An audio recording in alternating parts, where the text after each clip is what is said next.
it's all ultimately spiritual, because that vision that we are all one, that vision that we are all souls, and that even though, for me, that God, according to the Upanishads, according to Vedanta, according to the Bhagavad Gita, that we are eternally individual, and at the same time one.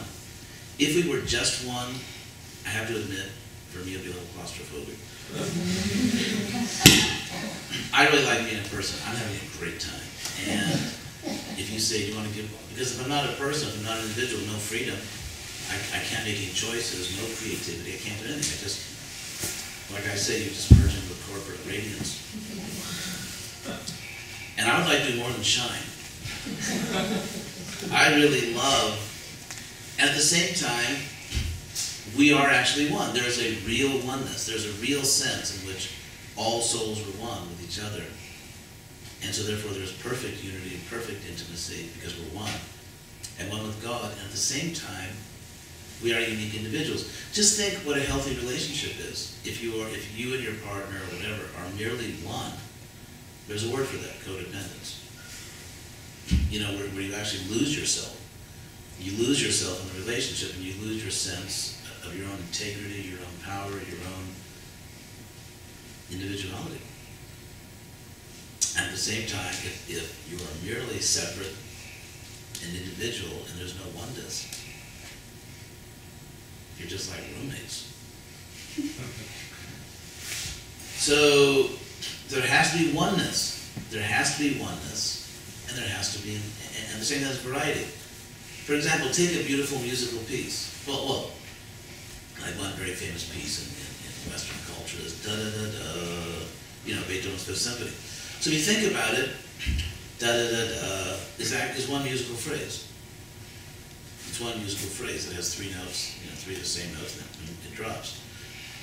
And yet there are different notes. I mean, if every sound in the universe was exactly the same pitch, there would be no music, there would be no harmony, no melody.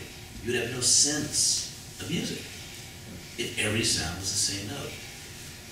If every thing in the universe was the same color, there'd be no sense of color. If everything was the same shape, you'd have no sense of shape. Similarly, if there was only, if we were one in every sense of the word, how do we become separated? How do we get material bodies? How do we fall into illusion? Why do we have to take to a spiritual path, whatever it may be? Because no matter how you slice the relentless cheese, at the present time, even if you say we're all one,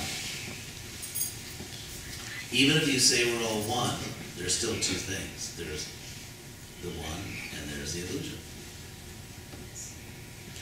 Because there is an illusion. And so the idea is suicide is not healthy.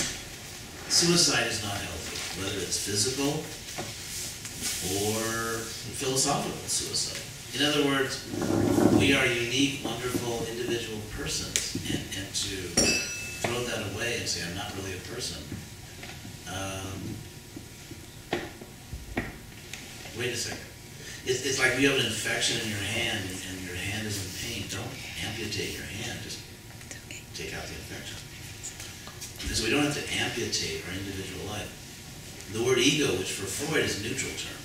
I mean, for Freud, ego wasn't a bad thing. It's just, you know, it's a Greek first person single pronoun, I. And so the problem is not ego, although it has obviously a pejorative sense in English. And you can use a pejorative so forth.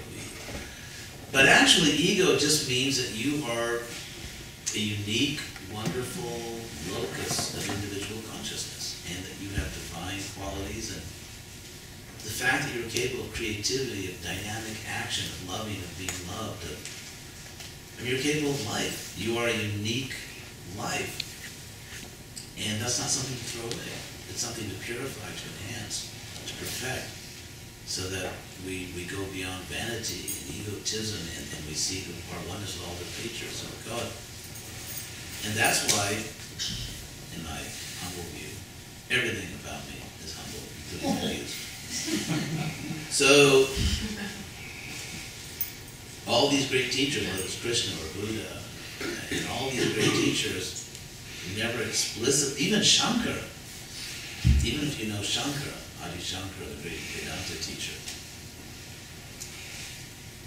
the scholars say, and it's true, I mean, both in India and outside, that his early followers went beyond his own teachings in their personal views. Just like, let's say, in the Buddhist tradition, that the rejection of an eternal self was never stated by Buddha, it was the later followers.